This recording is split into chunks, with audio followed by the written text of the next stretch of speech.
American documentary maker Ken Burns talked about the 1 + 1 = 3 effect, and by that he meant if you sort of track little stories and watch how they come together, it can take you into the bigger story, tell you part of the larger story we're all part of.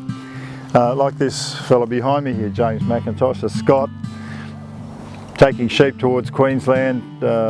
Suddenly he's out on the wide plain there probably, and he's hit by lightning and his life finishes out there. But you wonder just what is the story behind that man, and if like many others like him, there's a larger story, but all those stories when they meet they sort of add up to a bigger story.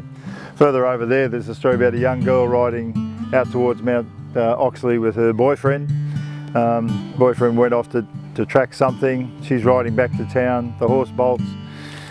She's thrown, or her foot's caught in the stirrup, and she's dragged and eventually killed, and it was sort of a sad end to a romance. Well, there's a whole story there that could be written too. And just beside us here there's another little boy, Arthur Payne, part of a bunch of kids who are going out to North Bourke on a happy day, a picnic trip. Bunch of kids in a wagon, the horse shies, the side of the wagon breaks, and 4 or 5 kids lose their lives all in one day. And in a small town, you can imagine the shock that must have had, and the sadness that must have swept the town. And you had those little stories up, and you start to get a picture of life in a remote town, people coping with all sorts of random tragedies, but they're all threads that sort of weave together into a tapestry.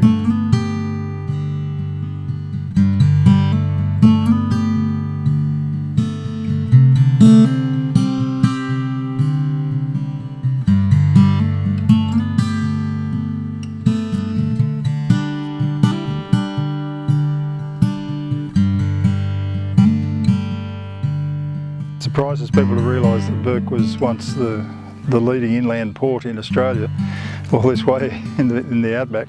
In fact, it was one of the greatest wool railheads in the world for a while, where the rail and the river met, and these massive amounts of wool came in on wagons from all over the west and into Bourke and away down the river first of all. Sometimes these river boats would haul 1,000 bales of wool away on the big barges all the way down the Darling, at 1,500 kilometres down to the Murray, and then up the Murray to Echuca or down towards Morgan.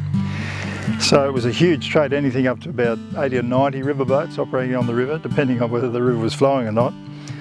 But it was a sort of a very colourful era, and lots of colourful characters sort of working the river boats. This story here, about a young lad, 14-year-old boy, Albert Steer.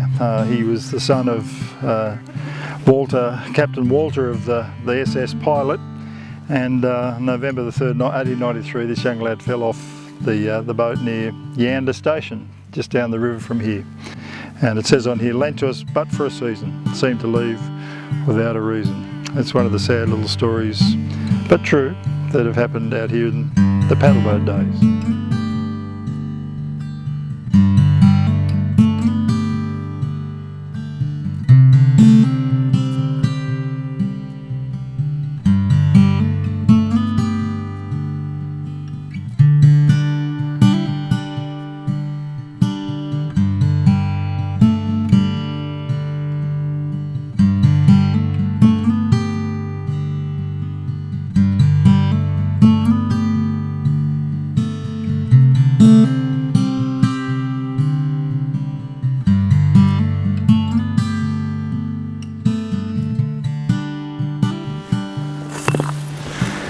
It's one of those true lies we were talking about before, that buried here almost side by side are 2 men from different parts of the world, but somehow connected through the First World War. This fellow, Leon Braunstein, died here in 1917. He was one of 200 German internees here. Bourke was a prisoner of war camp. They were all civilians brought from all over the Pacific and the Indian Ocean. He came from Singapore. He was a tailor and died here. Oddly enough, he's been buried in the Presbyterian section under a cross. I suppose sincerely enough, but not really well thought through, being Jewish. But it's sort of a lonely sort of thought. Here's these people dragged all the way out here to Bourke and they lived here for 2 years. They were scattered around town in different houses and then finally moved away to Canberra. But it's one of those odd, amazing stories that a prisoner of war camp was right here, 800 kilometres away from Sydney in the middle of the First World War. And these people were mostly just dragged out of the Fiji or Singapore and dumped here in Bourke.